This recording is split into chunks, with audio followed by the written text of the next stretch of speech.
रसानामर्थसङ्गानां रसानां छन्दसामपि मङ्गलानां च कर्तारो वन्दे वाणी विनायको नारायणं नमस्कृत्य नरं चैव नरोत्तमं देवीं सरस्वतीं व्यासं ततो जयमुदीरयेत्। गुरुर्ब्रह्मा गुरुर्विष्णु गुरुर्देवो महेश्वर गुरुर्साक्षात् परब्रह्म तस्मै श्रीगुरुवे नमः। अखण्डमण्डलाकारं व्याप्तं येन चराचरं तत्पददर्शितं येन तस्मै श्रीगुरुवे नमः।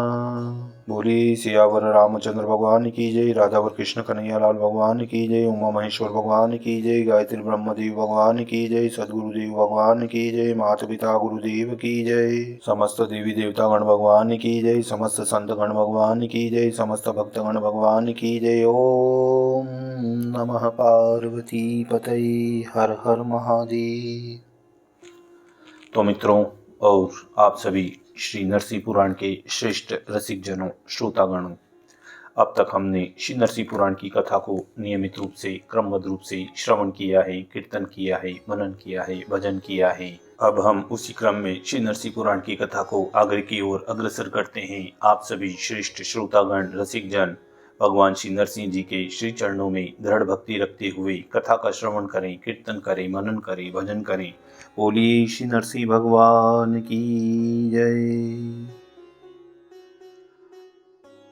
तो 37वें अध्याय में श्री मार्कंडेय जी सहस्त्रानिक से कहते हैं कि हे सहस्त्रानिक, महात्मा भगवान अच्युत के बहुत से अवतार हैं, संतूरा उनका विस्तार पूर्वक वर्णन नहीं किया जा सकता है, इसीलिए मैं उन्हें संक्षेप से ही कहता हूँ। यह प्रसिद्ध है कि पूर्व काल में जगत की सृष्टि करने वाले भगवान पुरुषोत्तम अनंत नामक शेषनाग के शरीर की शैया पर योग निद्रा का आशय लेकर सोए हुए थे।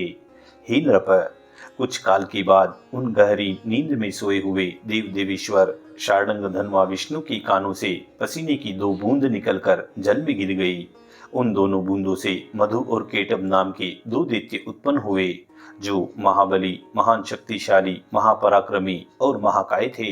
हे नृपश्रेष्ठ, इसी समय उन सोए हुए भगवान की नाभि के बीच में महान कमल प्रकट हुआ और उससे ब्रह्मा जी उत्पन्न हुए। हे राजन, भगवान विष्णु ने ब्रह्मा जी से कहा कि हे महामते, हे ब्रह्मा, तुम प्रजाजनों की सृष्टि करो। यह सुनकर उन कमलोद्भव ब्रह्मा जी ने तथास्तु कहकर भगवान जगन्नाथ की आज्ञा स्वीकार कर ली तथा वेदों और शास्त्रों की सहायता से वे जो ही सृष्टि रचना के लिए उद्यत हुए, त्यों ही उनके पास वे दोनों दैत्य मधु और केटप आ गए। आते ही वे बलाभिमानी घोर दानव क्षण भर में ब्रह्मा जी के वेद और शास्त्र ज्ञान को लेकर चले गए। हे राजन, तब ब्रह्मा जी एक ही क्षण में ज्ञान शून्य होकर दुखी हो गए और सोचने लगे, हाय, अब मैं कैसे प्रजा की सृष्टि करूंगा। भगवान ने मुझे आज्ञा दी कि तुम प्रजा की सृष्टि करो, परंतु अब तो मैं सृष्टि विज्ञान से रहित हो गया, अतः किस प्रकार सृष्टि रचना करूंगा। अहो, मुझ पर यह बहुत बड़ा कष्ट आ पहुंचा है। लोक पितामह ब्रह्मा जी इस प्रकार चिंता करते करते शोक से कातर हो गए। वे प्रयत्न पूर्वक वेद शास्त्रों का स्मरण करने लगे, तथापि उन्हें उनकी स्मृति नहीं हुई। तब वे मन ही मन अत्यंत दुखी होकर एकाग्रचित्तता से भगवान पुरुषोत्तम की शास्त्रानुकूल विधि से स्तुति करने लगे। ब्रह्मा जी कहते हैं, जो वेद, शास्त्र, विज्ञान और कर्मों की निधि हैं, उन ओंकार प्रतिपाद्य परमेश्वर को मेरा बारंबार नमस्कार है। समस्त विद्याओं को धारण करने वाले वाणीपति भगवान को प्रणाम है। अचिंत्य एवं सर्वज्ञ परमेश्वर को नित्य बारंबार नमस्कार है। हे महाबाहो, हे अधुषज, आप निराकार एवं यज्ञ स्वरूप हैं। आप ही सामूर्ति एवं सदा सर्वरूपधारी हैं। हे अच्युत, आप सर्व ज्ञानमय हैं। आप सबके हृदय में ज्ञान रूप से विराजमान हैं। हे देवदेव, आप मुझे सब प्रकार का ज्ञान दीजिए। आपको बारंबार नमस्कार है। तभी श्री मार्कंडेय जी बोले, ब्रह्मा जी के इस प्रकार स्तुति करने पर शंख, चक्र और गदा धारण करने वाले देव देवेश्वर विष्णु ने उन ब्रह्मा जी से कहा कि मैं तुम्हें उत्तम ज्ञान प्रदान करूंगा। हे राजन, भगवान विष्णु यूं कहकर तब सोचने लगे, कौन इसका विज्ञान हर ले गया है और किस रूप से उसने उसे धारण कर रखा था। हे भूपाल, अंत में यह जानकर कि यह सब मधुकेटप का ही करतूत हैं, भगवान जनार्दन ने अनेकों योजन लंबा चौड़ा पूर्ण ज्ञानमय मत्स्य रूप धारण किया। फिर मत्स्य रूपधारी हरि ने तुरंत ही जल में प्रविष्ट होकर उसे शुद्ध कर डाला और भीतर ही भीतर पाताल लोक में पहुंचकर मधु तथा केटप को देखा। तब मुनियों द्वारा सत्वन किए जाने पर भगवान मधुसूदन ने मधु और केटप दोनों को मोहित करके वह वेद शास्त्रमय ज्ञान ले लिया और उसे ले आकर ब्रह्मा जी को दे दिया। हे राजन, तत्पश्चात वे भगवान उस मत्स्य रूप को त्याग कर जगत के हित के लिए पुनः योग निद्रा में स्थित हो गए। तदंतर मोह निवृत्त होने पर वेद शास्त्रों को न देख मधु तथा केटप दोनों ही बहुत कुपित हुए और वहां से आकर उन्होंने अविनाशी भगवान विष्णु को सोते हुए देखा।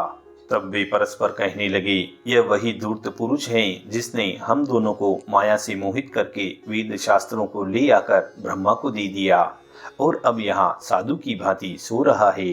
हे राजन, यूं कहकर उन महाघोर दानव मधु और केटप ने वहां सोए हुए भगवान केशव को तत्काल जगाया और कहा कि हे महामते, हम दोनों यहाँ तुम्हारे साथ युद्ध करने के लिए आए हैं।